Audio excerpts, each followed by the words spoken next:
melakukan sesuatu, tapi kita memilih kesenangan daripada kebutuhan, maka nggak ada pengendalian diri, hanya mengejar senang. Ya ini boleh sekali-kali, tapi saat ini terus menerus nggak ada kendali untuk tetap berada di real kebutuhan, hal yang pokok, maka kehidupan kita akan semakin tergelincir.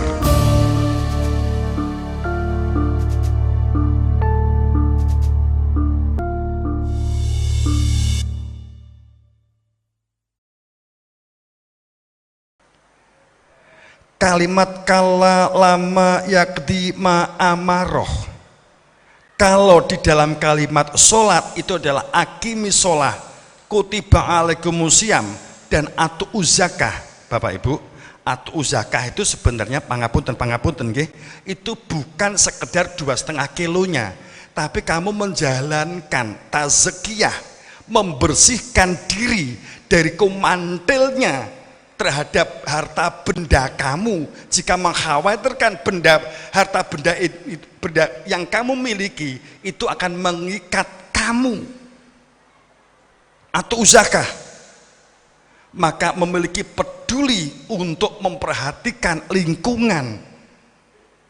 Dengan kata lain, ada hak mustahik, ada hak fakir. Bukan semata-mata kamu punya beras 10.000 ton, zakatmu 2,5 kilo, gitu ya, sudah merasa sah ahli surga. Berasnya 10.000 ton, gawa zakat 2,5 kilo. Gitu. Terkadang kita akan terbelenggu ini. Kalimat atu zakat itu memberikan kepada orang lain atau memberi sesuatu, tapi itu nilainya dalam pengertian jika sesuatu itu supaya tidak mengikat hati kita terhadap kecintaan kepada harta benda kita. Itu atu zakah. Kalau fi'la zakah, oke, 2,5 kilo beres. Walaupun kamu memiliki lahan ribuan hektar dan kamu memiliki berjuta-juta ton, kalau fi'la zakah, oke, berarti hanya 2,5 kilo selesai. Begitu loh. Ya, masa yang punya 20.000 ton zakatnya 2,5 kilo, masuk akal enggak? Zakatnya mereka yang penghasilannya itu di atas katakanlah umpamanya 100 juta, zakat harta bendanya 2,5%, bener.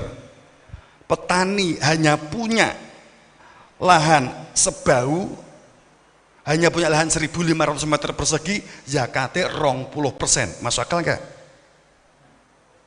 Masuk akal enggak? Kalau kita memperlakukan tata syariat Islami itu begini, tapi yang kita nggak pernah tahu itu adalah ijma qiyas. Tapi saya nggak bahas ini. Nah, jangan bahas, silakan ke pondok atau ke toko-toko di sini. Ini gimana nih ditanyakan gitu. Kalau uang kamu berlebih ya, saya ngomong ini paling juga ada yang miliarder ya. Jadi itu. Jadi kalau kita kembali,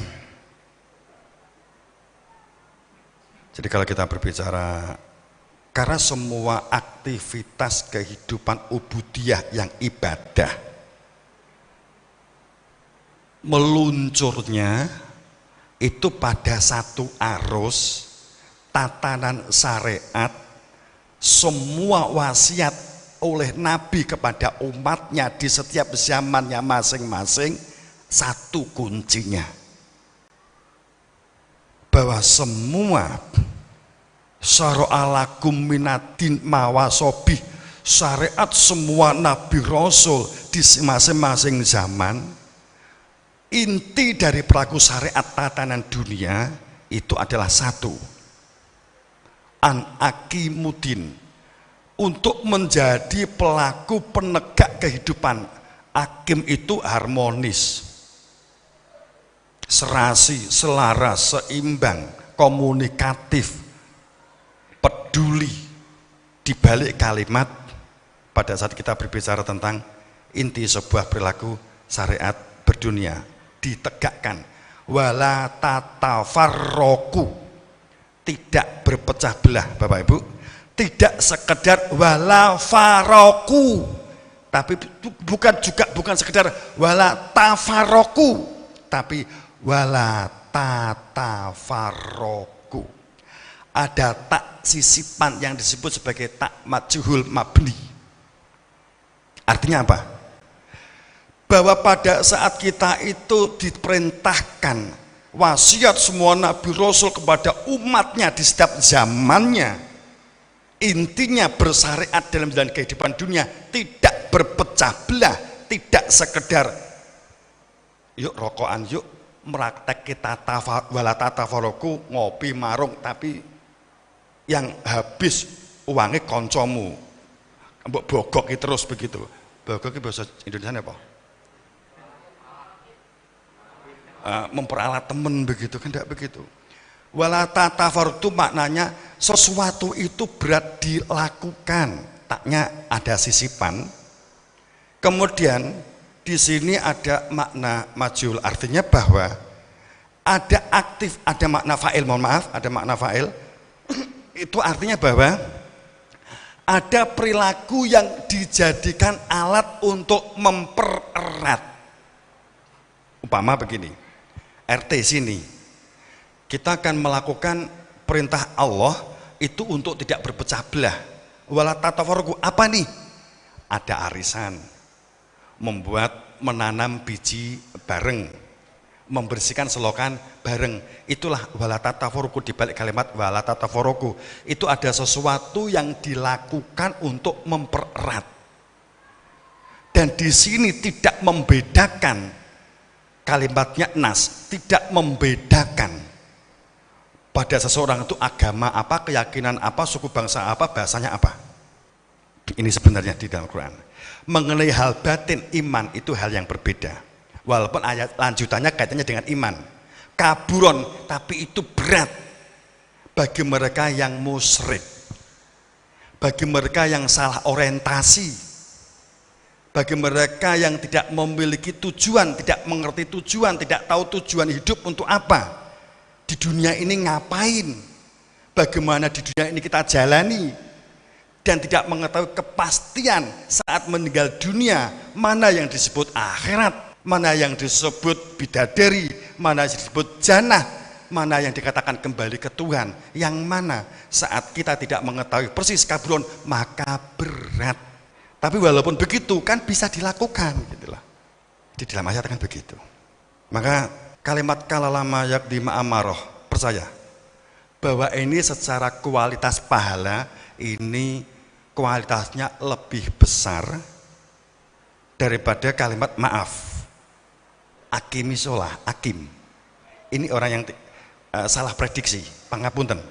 Karena kalalama yakdi itu nggak bisa dinyang. Kalau ini perintahku, maka jalankan, maka aku jamin pahala di tanganku. Gitu ya. Kalau akim itu kamu harus ada khusyuk, sholat itu harus ada khusyuk. Khusyuk itu beda dengan konsentrasi loh ya, beda. Kalau konsentrasi 2 ditambah 2, maka otak kita berpikir 2 dijejer 4, dijejer 2 kan gitu. 2 kali 4 berarti 2-nya dijejer 4. Konsentrasi kita 2, 2, 2, 2 berarti 8. Itu konsentrasi. Saat kita Allahu Akbar, Bismillah, apakah ini panjangnya adalah 2 ketuk, 3 ketuk? Ini apakah ini tajwidnya apa? Idgham atau ini idhar? Itu konsentrasi. Yang diperlukan di dalam Al-Qur'an itu adalah fawailul lil musallin alladzina wan sholatihim sahun. Bapak Ibu, sahun itu orang yang kosong, tidak ada kehadiran. Beda dengan ghafilun. Ghafilun itu orang yang lalai, orang yang lupa secara waktu, menunda waktu dan sebagainya, itu kategori ghafil. Kalau sahun itu masalah nggak ada kehadiran Tuhan di dalam hatinya. Saat panjenengan pergi dari rumah tapi nggak ada kehadiran anak istri, kamu di luar selingkuh, gini apa betul? Maka itu fawailun, itu celaka. Kalau konsentrasi bacaan apa yang sedang kita lafalkan, maka itu adalah dikatakan konsentrasi. Ini rakaat keberapa, itu konsentrasi.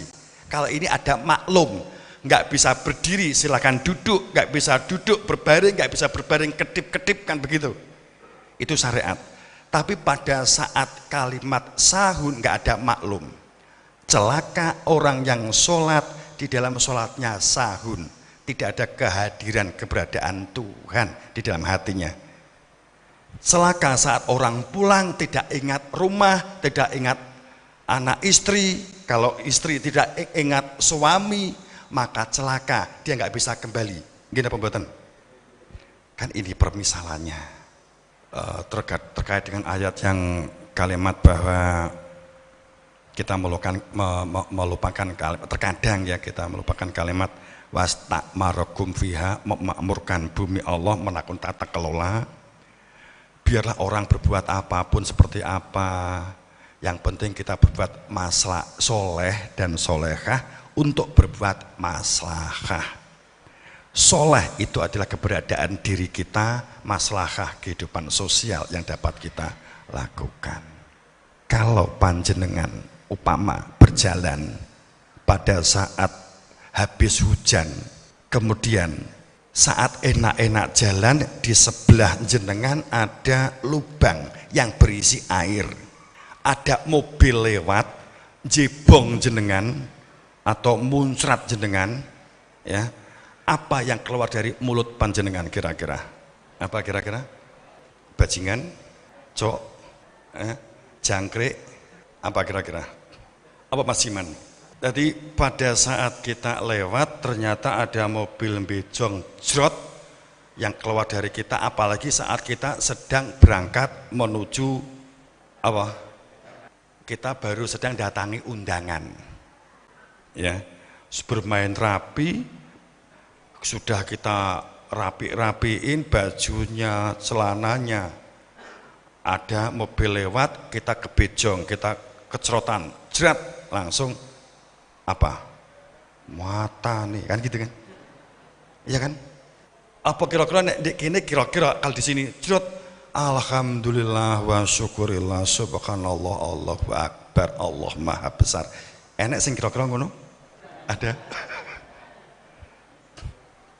Kalau kok sami dengan kula to, padha kira-kira ya. Iya, sama. Muatane kan iki ya. Ada kira-kira gitu. Pada saat ternyata yang keluar dari kendaraan itu adalah orang yang tidak jenengan suka, apa yang jenengan lakukan? Sampean jotos? Ya kan? Kalau yang keluar itu ternyata adalah Pak Lurah, gimana? Bisa kira-kira? Ya. Kalau yang keluar itu ternyata calon besan sampean, piye? Kalau yang ternyata yang keluar itu adalah calon morotuo, gimana? Ayo. Berbeda kan? Srot ternyata setelah mobil keluar, Mas, maaf ya Mas, tiba-tiba calon morotuo sing anaknya sedang diincer. Umpamanya begitu. Apa ya? Ndak apa-apa kok Bu, bejong mawon malih, kan gitu kan?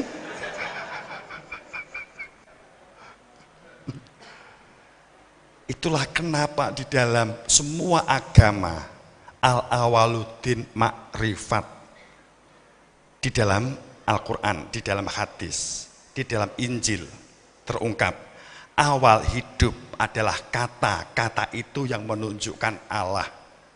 Di dalam Bhagawat pasal 23 disebutkan kamu harus kenal Tuhan, hanya melalui aku maka kamu akan bisa tunjukkan cahayamu. Di dalam Dhamma Weda diungkap, jika kamu tidak mengenal Dhamma, maka kamu tidak mengenal Tuhan, akulah Dhamma. Terungkap. Di dalam Konghucu terungkap, hanya dengan kamu mengenal dirimu, maka kamu mengenali sejatinya aku. Di dalam Hibrin Yahudi terungkap, jangan pernah katakan kamu hidup, jika kamu tidak mengenal hakikat aku. Ini adalah yang mirip dan sama. Bapak Ibu yang berbahagia. Maka ya sebenarnya sih kalau diruntut semua agama awalnya sama. Makanya kita terkadang karena tidak mengetahui prosesnya, kita hanya mengetahui sejarah. Bapak Ibu, saya hanya matur ini akhir-akhir saja. Agama bukan masalah legenda, sejarah masa lalu.